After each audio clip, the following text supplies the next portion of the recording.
The way that we build our teams and play Hockey Ultimate Team has changed drastically in NHL 25. We have a massive reduction in rewards and actually cards in our collection, but also the most amount of coins the player base has more than likely had at any point in time. So in this video, I'm going to walk you through what to do with every single card that you receive and what I would look to spend my coins on if you were trying to build a better squad in this year's game. Let's get into it. I do want to mention before I get into all the values and everything in regards to exchanges that when it comes to the market and the prices that I show in this video and the recommendations that I give, if the prices have been cut in half by the time you are watching this video, then obviously things have changed drastically, and be sure to check my channel for a future update video going over what to do with the cards in your collection. Let's start first by going over which cards actually have any value, and we'll start first with the X Factor sets. In the X Factor sets, to acquire a base X Factor, you are going to need to trade in 38 75 and above player items. So 75 is the lowest card tier that actually has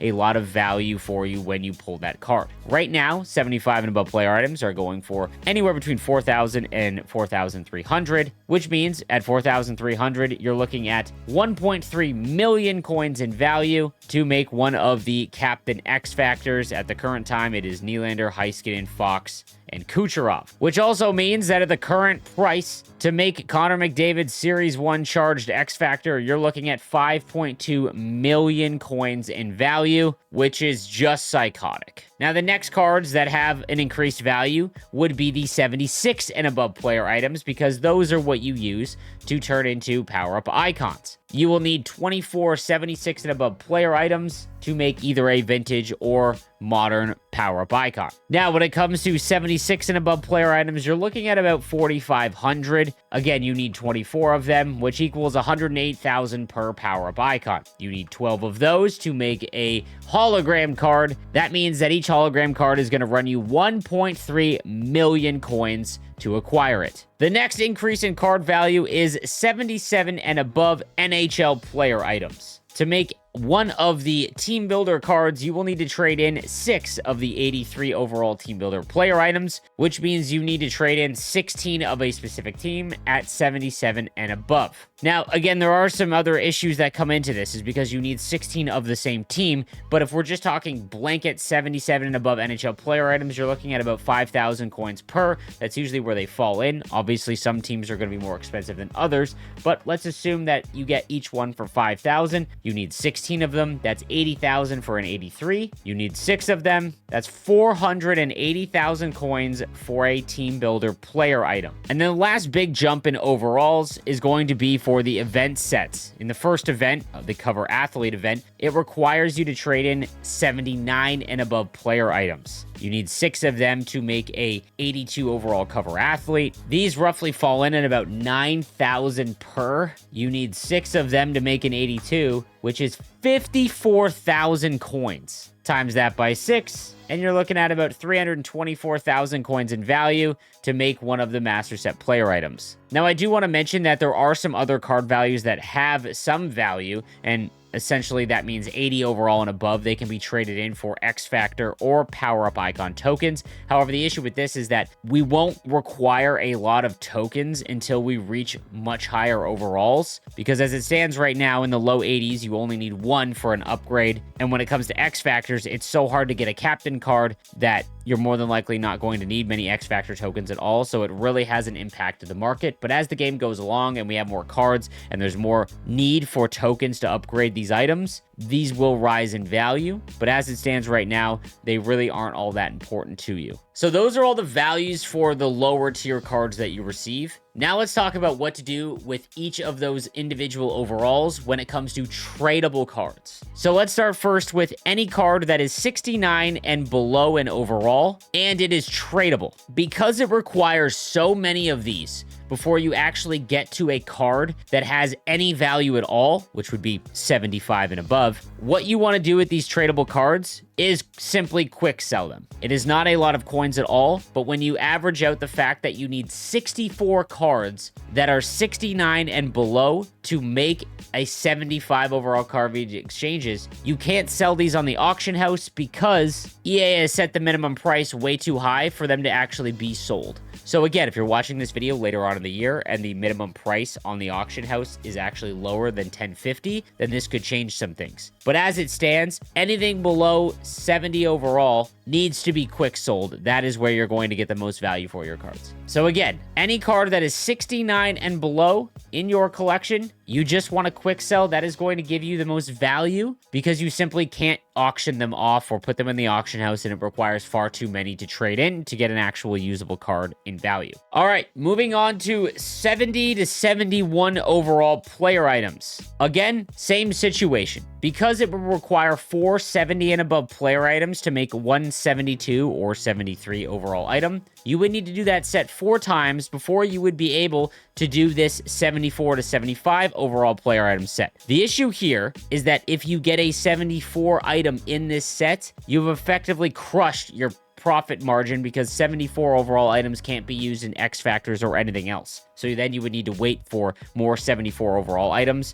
to then make a higher overall card. So yet again, when it comes to 71 to 70 overall rated cards that are tradable, you want to quick sell. It is not worth the value to trade them all in to try and get these 74 to 70 overall cards. So again, go ahead and quick sell. This is where things change. Once you get to 72 to 74 overall player items that are tradable, you want to throw them into this set. Because you only need 4 72 and above player items to make a 74, 75 overall item, and 72's only quick sell for 195, there would be no point in quick selling because you at least get a shot at a card that is more value. Even if you got a 74 overall player item that's untradeable in this exchange, this is still worth more than what you would get if you quick sold 4 71 or 72 overall items. So 72 and 73 overall player items, those go into the sets. The same thing goes for 74 overall player items. Because 74 overall player items only quick sell for 450 coins, trading in 4 of these would net you a 76 or 77 overall player item, and much like I laid out,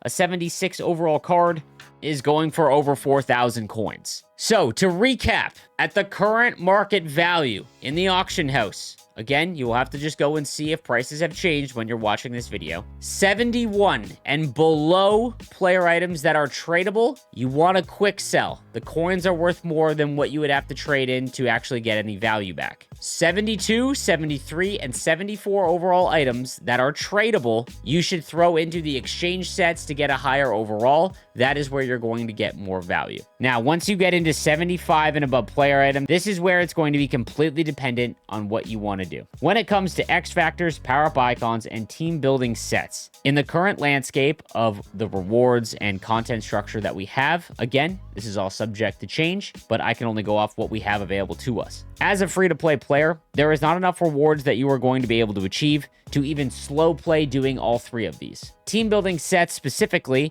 at 480,000 coins in value, and that's if you got each card for a specific team for 5,000 coins, which is not really possible, are the only sets that I would completely take off the table as a no money spent player. Unless one of these players is your favorite player. In that case, always make your favorite player. Price be damned, you want to chase after the players that you are most fond of. However, if you do not have any affiliation or you don't really care and you just want to get the most value for your team building sets with the current market costs and the way that the content structure is set up, they have been completely removed from the game. So that leaves X Factors and power-up icons. After crunching all of the numbers and looking at the costs and the pros and cons to each, this is going to be a complete personal preference. If you wanted to chase the charged Connor McDavid, anything that is 75 all the way up to 78 overall, hyper focus and do the X Factor sets. Again, this is personal preference. The value is very similar because if you wanted to chase after holograms,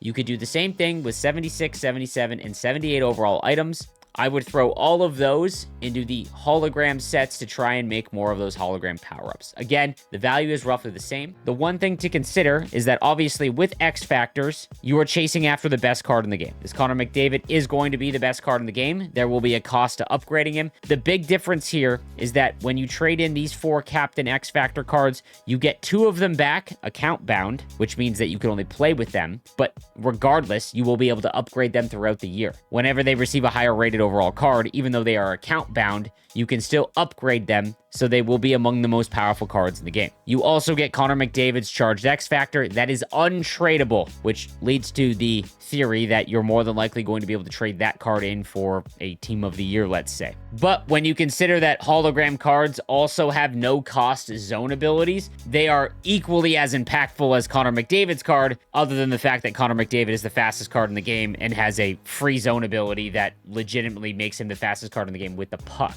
So these are incredible cards, and if you go the same route when you're hyper-focusing on power-up icons as opposed to X Factors, you would end up with 4 hologram power-up icons as opposed to 3 X Factor cards, because you will get 2 back that are account-bound, plus the Connor McDavid. When it comes to 79 overall and above player items, this is what you're going to have to use for event collectibles. In my opinion, I would sell every tradable 75 and above player item card that I receive. I would wait to just get untradeable cards and save those for these kinds of sets. So a 79 overall card looks to be the baseline for event cards. I would use any 79 overall card for an event card if you really wanted one. However, I wouldn't even blame you if you wanted to put 79s into X Factors or the power-up icons, whatever one you choose. I just want to point that out, that 79 and aboves are for the events. Understand this is for the free-to-play players. Again, I think if you follow the rule of anything 75 and above that's tradable, you just instantly sell. That's probably the safest play here. Simply because having coins will allow you to at least go out and get different cards, and the most powerful ones that are not the ones that are the long chases like power-up icons, as well as X Factors and team builder items. For example, Connor McDavid's base card is settling in around 180,000 coins. This is the best valued card in the game, essentially, simply because he is the fastest. And even though you can't chase the Holy Grail card, you would have more than enough coins to go and buy Connor McDavid's base card. And I think that's the major shift in NHL 25. And that's that these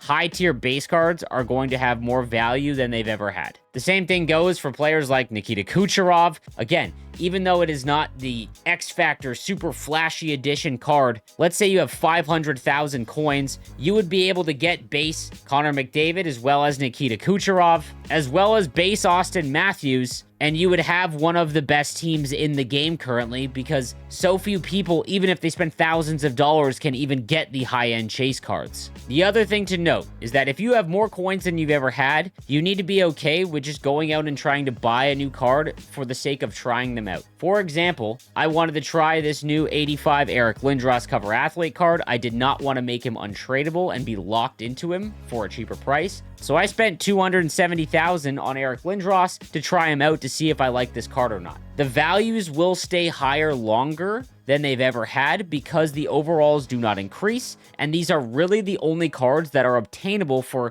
90% of the player base because we're just way too out on the X Factors, hologram icons, as well as team builder items. So don't be scared to try out a card that seems expensive to you when you have an excessive amount of coins. I'm not saying blow your entire collection, but know that you will be able to at least get almost all of your money back if you end up not liking the card. Lastly, again, for the time of this recording, the Ultimate Cover Athlete sets are out. There is no way I would ever recommend doing this set. Again, every 85 overall Cover Athletes going for about 300,000 coins, which makes the 86s go for about $1 million. However, you're losing all 3 of them. None of them are account bound. You're not getting any back in these sets. There's no way I'd recommend it unless you are a major fan of Luke, Jack, or Quinn Hughes. So now let's talk about untradeable, okay? Things change a little bit.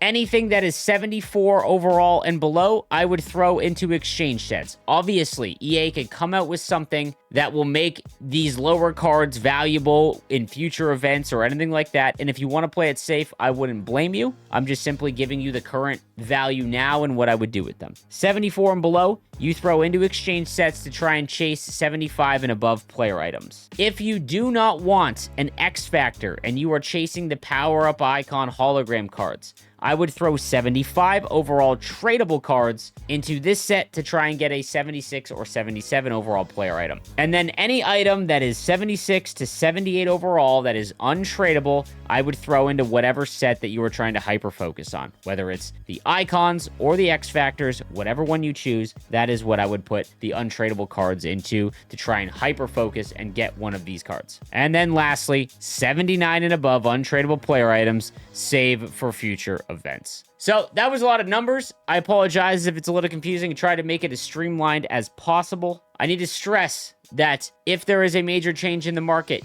you need to make sure that these values still hold up. So go and take a look at what these cards cost. And if they are around half the value, then something drastic has happened. If you want to save for the fantasy event, for anyone new, the fantasy event is one of the most popular events of the year. It is coming up shortly. So if you want to save all of your collection for that, go ahead. I simply wanted to give everyone the data and what I would recommend in terms of the best value for every single card that you acquire. So I hope this helps. Let me know in the comment section down below, and I'll see you next time.